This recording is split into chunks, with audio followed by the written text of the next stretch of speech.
Bismillahirrahmanirrahim. Assalamu alaikum, dear students. This is Imran Sir from FEI. This class 9th history, chapter number 3, Nazism and the rise of Hitler. This is lecture number first of this chapter. Let's start today's first topic. Introduction. Our first topic is introduction story of Helmut.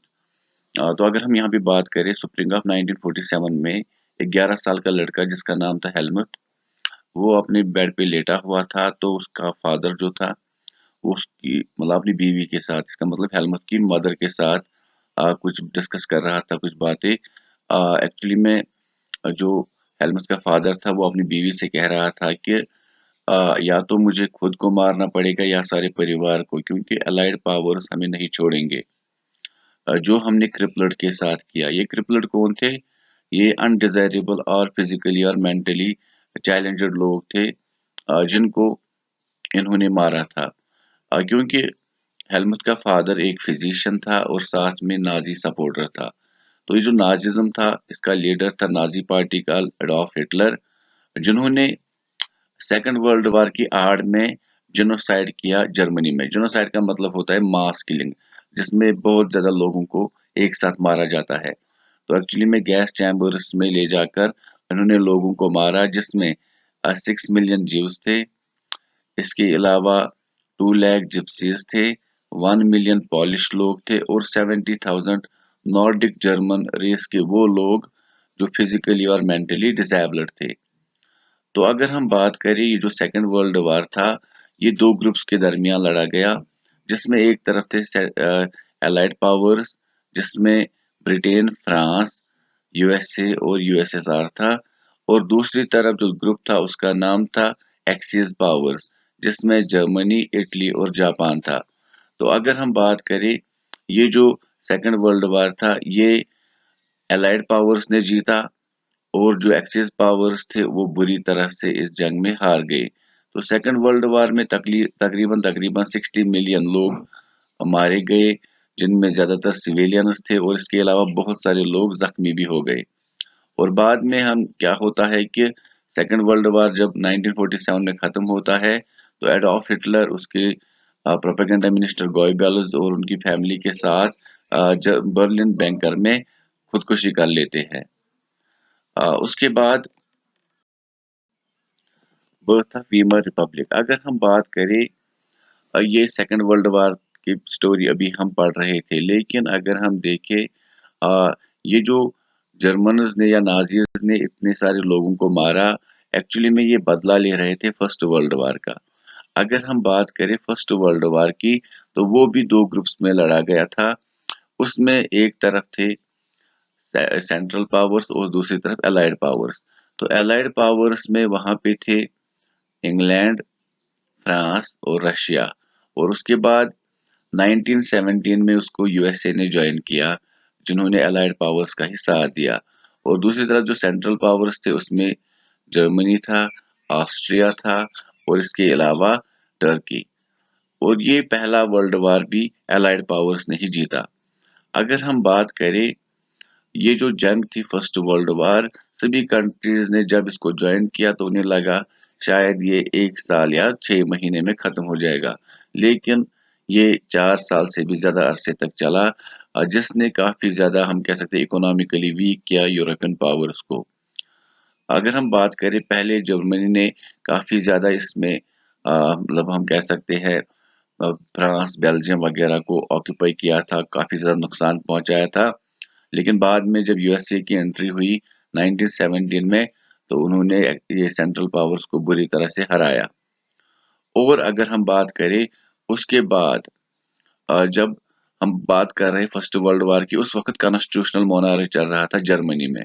इसका मतलब king भी था और parliament भी था। First world war के दौरान जो जर्मनी का रूलर था उसका नाम था कैसर विल्हम सेकंड। और जब वो जंग हारे तो वहां पे कॉन्स्टिट्यूशनल मोनार्ची खत्म हुआ, और वहां पे लोगों ने सोचा कि हम नेशनल असेंबली बनाते हैं, डेमोक्रेसी लाते हैं। तो एक जगह है जर्मनी में जिसका नाम है वीमर। तो वीमर में उन्होंने नेशनल असेंबली चुनी, जिसमें ज्यादा सपोर्ट किया डेमोक्रेट, सोशलिस्ट और कैथोलिक्स ने, और जिसमें तमाम लोगों को इक्वल यूनिवर्सल एडल्ट फ्रेंचाइज या इक्वल वोटिंग राइट्स सभी अडल्ट्स को दिए गए, जिसमें वुमेन्स भी शामिल थी। फर्स्ट वर्ल्ड वॉर खत्म होने के बाद ट्रीटी ऑफ वर्साइल्स की गई जर्मनी के खिलाफ। अगर हम बात करें, क्योंकि इस वर्ल्ड वॉर के जो मेन रिस्पॉन्सिबल माने गए वो जर्मनी थी, तो जर्मनी के खिलाफ जो ये ट्रीटी ऑफ वर्साइल्स हुई उसके जरिए जर्मनी की जो ओवरसी कॉलोनीज थी वो उनसे छीन ली गई। 13% इनकी अपनी टेरिटरीज छीन ली गई, जो अलग अलग कंट्रीज पोलैंड, लिथुआनिया, फ्रांस वगैरह में डिस्ट्रीब्यूट की गई। इसके अलावा डेनमार्क, इसके अलावा 75% आयरन, 26% कोल, इसके अलावा 6 बिलियन पाउंड की वॉर इंडेमनिटी। तो जंग का खर्चा इनको बाकी कंट्रीज को 6 बिलियन पाउंड का देना था, जो कि उन्हें गोल्ड में देना था। और इसके अलावा अगर हम बात करें, वार गिल्ड क्लास के तहत जर्मनी को समझा गया कि इन्होंने काफी ज्यादा एलाइड पावर्स को नुकसान पहुंचाया था, तो एलाइड आर्मीज ने ऑक्यूपाई किया रियनलैंड 1920s में। तो रियनलैंड सबसे ज्यादा रिसोर्सफुल एरिया था जर्मनी का। इसके अलावा अगर हम बात करें, ये जो वीमर रिपब्लिक अब बनाई गई थी इसमें भी कुछ डिफेक्ट्स थे, क्योंकि एक नया कंसेप्ट था, नई गवर्नमेंट थी, तो ये 1 साल से ज्यादा टिक नहीं पाती थी। और हम देख सकते हैं कि जो वीमर रिपब्लिक थी इसके खिलाफ बहुत सारे लोग जर्मनी के थे। वो समझते थे कि फर्स्ट वर्ल्ड वॉर में हार की वजह भी यही लोग हैं जो अब डेमोक्रेटिक गवर्नमेंट बना रहे हैं, और दूसरा जो ट्रीटी ऑफ वर्साइल्स इन्होंने साइन की, जो ये एक ह्यूमिलेटिंग ट्रीटी मानी जाती है, उसके रिस्पॉन्सिबल भी यही है। तो ये नवंबर 1918 में ये जो ट्रीटी हुई थी, ट्रीटी ऑफ वर्साइल्स, तो इसकी जिम्मेदारी पूरी तरह से वीमर रिपब्लिक पर थोपी गई, और उनको नवंबर क्रिमिनल्स भी कहते थे, क्योंकि नवंबर में ये ट्रीटी साइन हुई थी। अगर हम देखें, अब फर्स्ट वर्ल्ड वॉर जो लड़ा गया था उसमें भी काफी ज्यादा लोगों की जानें गई, तकरीबन 9 मिलियन लोग उसमें मारे गए, 20 मिलियन के आसपास वहां पे लोग जो थे वो जख्मी हो गए। और इसका काफी ज्यादा साइकोलॉजिकली और फाइनेंशियली इम्पैक्ट पड़ा पूरे यूरोप पे। और हम कह सकते हैं कि जो वार गिल्ड था, अगर हम बात करें, सेकंड वर्ल्ड वार जब बाद में खत्म हुआ था, जिसमें जो हिटलर थे उन्होंने खुदकुशी कर ली थी, तो उसके बाद वहां पे न्यूरमबर्ग में मिलिट्री ट्रिब्यूनल कायम किया गया था कि उन्होंने जो वार क्राइम्स किए हैं ह्यूमैनिटी के खिलाफ, वहां पे जो जेनोसाइड, मास जेनोसाइड किया है, तो उसकी सजा उनको दी जाए। तो उस सेकेंड वर्ल्ड वॉर के बाद सिर्फ 11 लोगों को फांसी दी गई और बाकी लोगों को जेल में बंद किया गया, क्योंकि सेकेंड वर्ल्ड वॉर के बाद एलाइड पावर्स को लगा कि अगर हम यहाँ पे भी हार्शली ट्रीट करेंगे जर्मनी के साथ, तो ये फिर से बदला लेने की कोशिश करेंगे। इसलिए जो फर्स्ट वर्ल्ड वॉर में ट्रीटी ऑफ वर्साइल्स इनके खिलाफ हुई थी, उसका बदला तो ये इन्होंने सेकेंड वर्ल्ड वॉर में ले लिया, बहुत सारे लोगों की जानें ले ली। लेकिन अब हमें थोड़ा सा नरमी से पेश आना आना पड़ेगा इनके साथ। तो यहाँ पे हम देख सकते हैं कि अगर हम बात करें, फर्स्ट वर्ल्ड वॉर के बाद जो मीडिया वगैरह था उन्होंने ग्लोरीफाई करना शुरू किया ट्रेंच लाइफ को, सोल्जर्स को काफी ज्यादा इज्जत मिलने लगी, क्योंकि ये जो सोल्जर्स थे इन्होंने फर्स्ट वर्ल्ड वॉर में ट्रेंचेस में लड़ा था।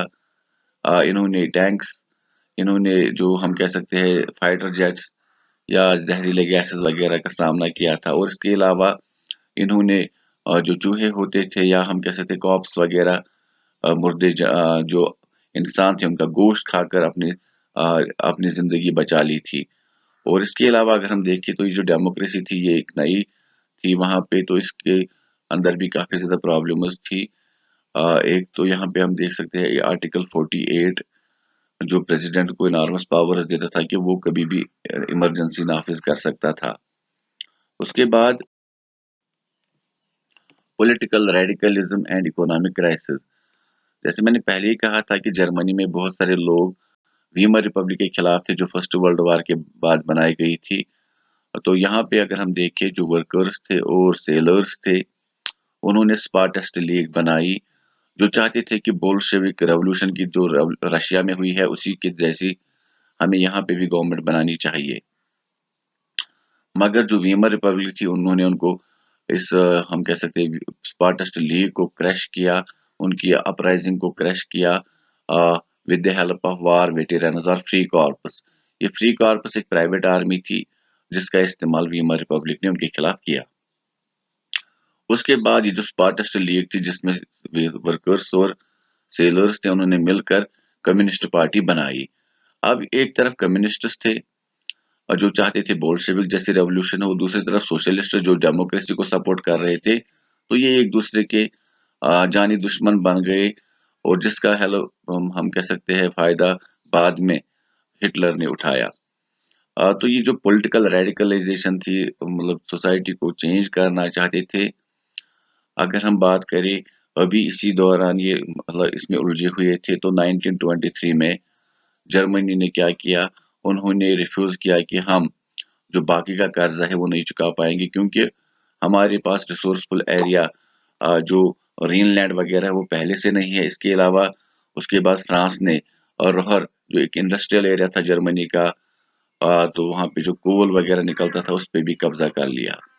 तो इससे भी काफी ज्यादा इकोनॉमिकली इम्पैक्ट पड़ा जर्मनी पर, जिसकी वजह से जर्मनी ने उसके बाद रेकलेसली पेपर करेंसी को प्रिंट करना शुरू किया और वहां पे एक प्रॉब्लम क्रिएट हुई जिसको बोलते हैं हाइपर इन्फ्लेशन।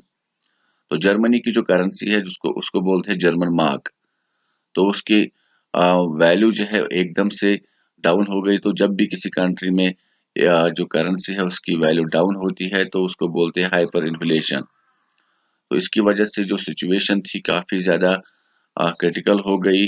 कहा जाता है कि 1923 में अ, अब अप्रैल से लेकर दिसंबर तक पहले थाउजेंड्स ऑफ जर्मन मार्क एक अमेरिकन डॉलर के बराबर थे, उसके बाद लैक्स ऑफ जर्मन मार्क एक अमेरिकन डॉलर के बराबर थे, और उसके बाद जब दिसंबर आया तो दिसंबर में ट्रिलियंस ऑफ जर्मन मार्क एक अमेरिकन डॉलर के बराबर थे। तो जिसकी वजह से काफी ज्यादा प्रॉब्लम्स आई और उसके बाद अमेरिका ने इंटरवीन किया, क्योंकि जब वर्ल्ड में ये खबरें पहुंचनी शुरू हुई कि जो रेडी होती है तो रेडी में पैसे भर भर के लोग एक लूफ ऑफ ब्रेड खरीदते हैं जर्मनी में, क्योंकि वहां पे जो करेंसी है उसकी वैल्यू कुछ भी नहीं है, ना के बराबर है।